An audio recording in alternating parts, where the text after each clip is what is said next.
Hi friends, தங்க மகள் upcoming review பார்க்கலாம். வீட்டில் வேலை பார்த்துட்டு இருக்காங்க அஞ்சலி. அங்கே வந்து குளத்தங்கரைக்கு வா அப்படின்னு சொல்லி ஒன்று சொல்லணும் அப்படின்ட்டு போகிறாங்க முத்துப்பாண்டி. எதுக்கு நம்மளை அங்கே வர சொல்கிறான் அப்படின்ட்டு, சரி எதுக்கு என்னன்னு சொல்லி பார்ப்போம், காதலை சொல்லத்தான் கூப்பிடுவான், இன்றைக்கி ஸ்ட்ரிக்டாக சொல்லிடணும் அப்படின்ட்டு அஞ்சலி அங்கே கிளம்பி போகிறாங்க. இங்கே பார்த்தீங்கன்னா அஞ்சலியோட அப்பா ஹாசினியோட அப்பா தாங்க. என்னடி உன் பொண்ணை இங்கே மறைச்சி வச்சிருக்கியா, வர சொல்லு, மரியாதையை அவளை வர சொல்லி தீரஜுக்கும் என் பொண்ணுக்கும் கல்யாணத்தை உறுதி பண்ணணும் அப்படிங்கிறாங்க.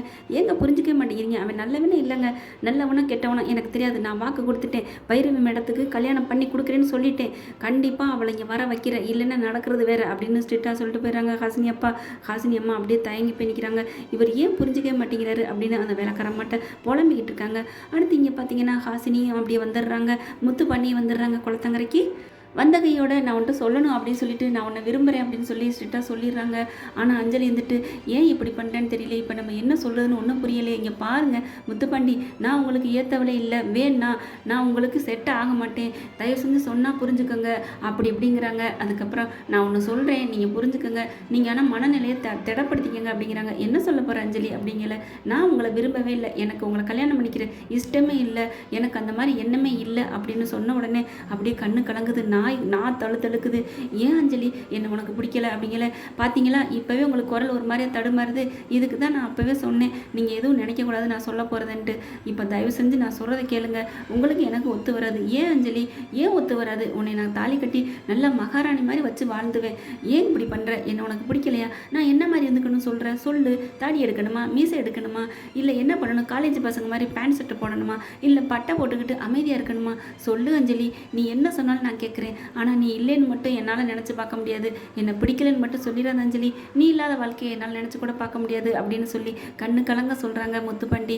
அதை பார்த்துட்டு அஞ்சலி ரொம்பவே மனசு கஷ்டப்படுறாங்க தான், இருந்தாலும் உனக்கு எனக்கு செட் ஆகாது, தயவு செஞ்சு புரிஞ்சுக்கோ முத்துப்பாண்டி அப்படிங்கிறாங்க. அதான் ஏன் என்ன பிடிக்கல, நீ பாரு உனக்கு பிடிச்ச பொண்ணா உன் கனவு தேவதை வேறையாக இருக்கும், இல்லை நீ தான் எனக்கு கனவு தேவதை அப்படிங்கிறாங்க. அதெல்லாம் இல்லை, வேறு உனக்கு பிடிச்ச பொண்ணா பார்த்து கல்யாணம் பண்ணிக்கோ, நான் உன்னோட வீட்டு வேலைக்காரி, நீ என்னோட எஜமா, நான் எப்படி உன்னை கல்யாணம் பண்ணிக்க முடியும் அப்படின்னு அஞ்சலி சொல்கிறாங்க. ஹோ இதுதானா அப்படின்னு சிரிக்கிறாரு. நான் கூட என்னமோ ஏதோ நினச்சிட்டேன், இதுக்கு போய் என்ன ஏழை பணக்காரன்ட்டு, நான் முதலாளி இருந்தானே நீ தொழிலாளி இருந்தானே, இதெல்லாம் ஒரு பெரிய விஷயமே இல்லை, என்ன அஞ்சலி இப்படிலாம் பண்ணுற, அதெல்லாம் இல்லை, நான் தானே ஒன்று விரும்பினேன், பரவாயில்ல ஏழையாக இருந்தானே பணக்காரன் இருந்தானே, நீ நல்ல குணமாக இருக்க, எனக்கு அது போதும் அப்படின்னு முத்துப்பாண்டி சொல்லி சமாதானப்படுத்துகிறாரு சிரிச்சுக்கிட்டே. ஒன்று பார்த்தா அந்த ஊரே நடுங்குன்னு சொல்கிறேன், ஆனால் இப்போ பார்த்தியா மனசு கஷ்டப்படுற, அதனால தான் நான் வேணான்னு சொல்கிறேன், புரிஞ்சுக்கோ அப்படிங்கிறாங்க. உனக்கு எனக்கு ஏன் நீ வச்சாலும் எட்டாது, தயவு செஞ்சு புரிஞ்சுக்கோ அப்படின்னு சொல்லிட்டு அங்கேருந்து அஞ்சலி கிளம்பி போயிடுறாங்க. அப்படியே தடுமாறி போய் நிற்கிறாரு. ஏன் இவ வேணான்னு சொல்லிட்டு போகிறா, நம்ம என்ன அப்படி குறைச்சலாக இருந்துட்டோம், என்ன இவளுக்கு பிடிச்ச மாதிரி நடந்துக்கலையா அப்படின்னு பைத்தியம் பிடிச்ச மாதிரி நிற்கிறாங்க முத்துப்பாண்டி. கண்டிப்பாக முத்துப்பாண்டி இந்த பொண்ணு நமக்கு லவ்வுக்கு ஓகே சொல்ல மாட்டேங்கிறா, இவ இல்லாமல் நம்மளால் வாழ முடியாது அப்படின்னு சொல்லிட்டு திருட்டு தாலி தாங்க கட்ட போகிறாரு.